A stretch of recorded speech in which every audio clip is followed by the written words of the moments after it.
Howdy everybody, how y'all doing? Welcome to the Ice House. We try to keep things cool, calm, collected, mostly a bit chill, right?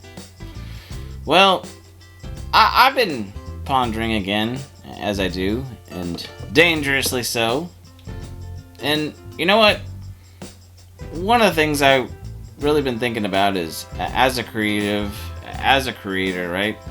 That there's this inevitable moment that when after you've sort of created something and you have people that have become supportive and they appreciate the style of the creative, right? That there's this moment where the vision of the creator who has this desire to create and to grow and to hone their craft and try new things, and the people that are, well, consuming, enjoying, and part of the conversation of the creation, the art and such, that they're, I would call it the untimely betrayal of the creator, right? And I don't mean the horrible things like if somebody plagiarized or stole personal anecdotes or stories without permission and published them for all the world to see and took credit for that, right? And we've seen plenty of that stuff, and that's definitely betrayal. But I mean this more of a thought-provoking, not a go to collegiate academia jail for, right? And what I'm really talking about is the moment where, like, the disconnect of, well, the person who has become attached to the art and the style, and, well, all of a sudden the creative is going in a different direction than they expected or that they wanted, right? And all of a sudden what they're seeing for somebody that they started, well, feeling connected to, they ultimately begin feeling betrayed by that person, right? And I mean, when we were kids in the 90s, it was, they sold out, right?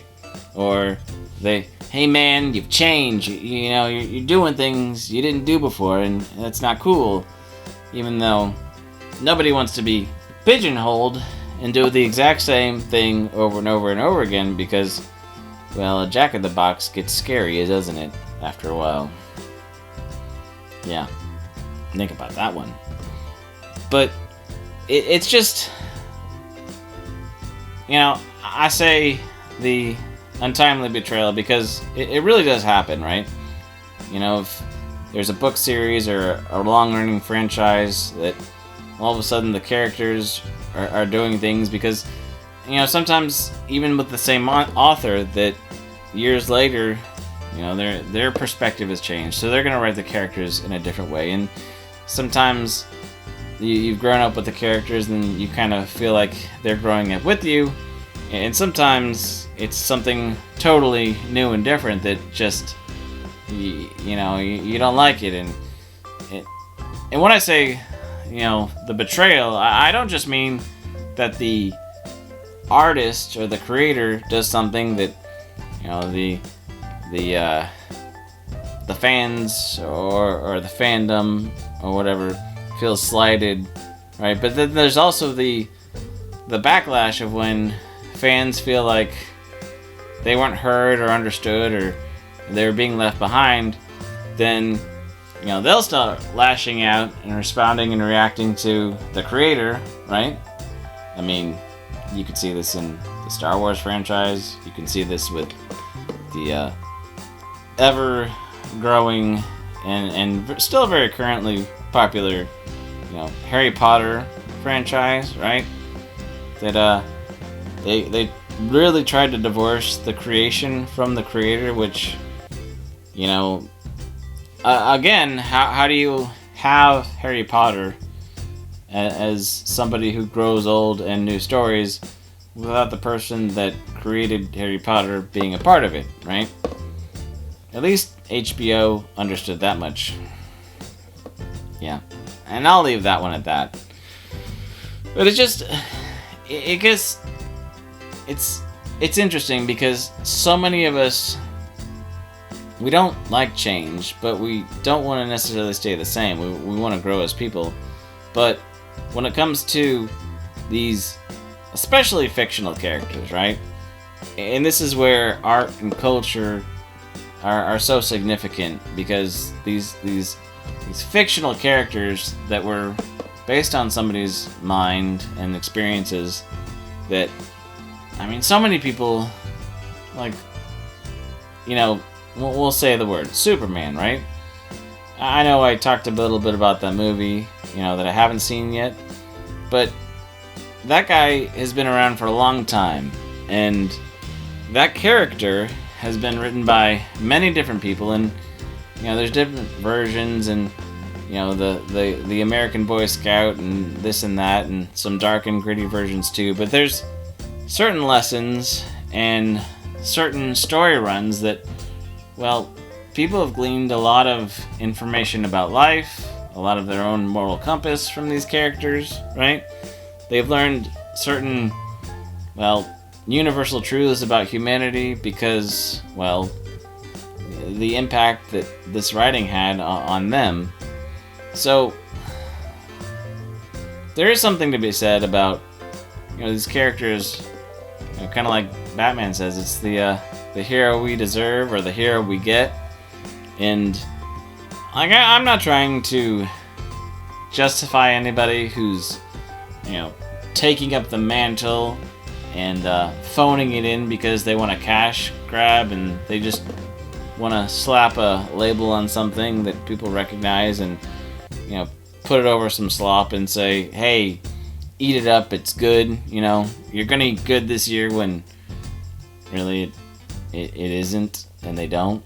Right? I'm not trying to talk about that, but I'm saying that this may come off harshly, but I think there's some truth in it that we all can agree with and understand, because on an individual level, we make decisions for ourselves, you know, for the things that matter to us at the time, right? And whether we're making personal sacrifices because of people around us, but it's still our choice to make those sacrifices, right? Or whether we're just doing things for ourselves, you know, forget everybody else, yada yada yada.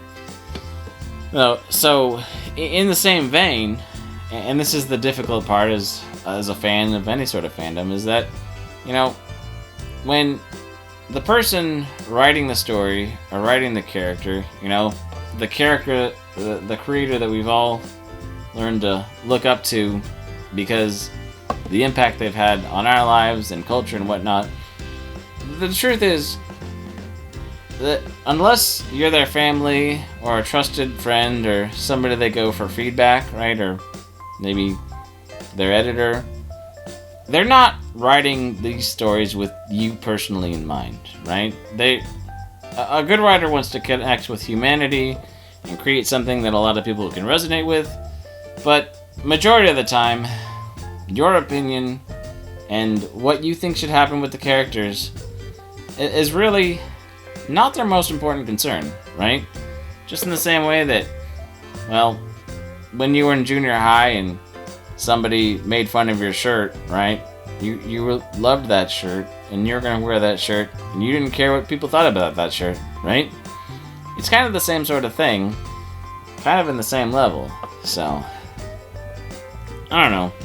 Just kind of, I find it always interesting that there's certain times that the fictional character can get put on a pedestal, but then that means the person, the author, the creator, gets put on even a higher pedestal that's kind of fictional, right? And if we don't allow them to be human, and if we don't allow them to be relatable, right? And I'm not talking about villains, because a well-written villain, you know, we've always had relatable villains, because well-written villains are somebody that you can understand, that are a lot like you, because they're just a person that was pushed to a point that we can see the unfortunate truth, right? We don't need to feel bad for villains, right? But once again, I digress.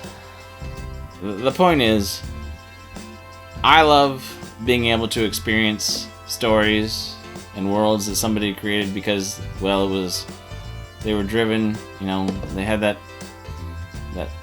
inspiration, that burning in their soul to create something, right? And I'm kind of glad that not everything is tailored and created just for me because, well, as neat as that would be for about 15 seconds, that would be really boring, right?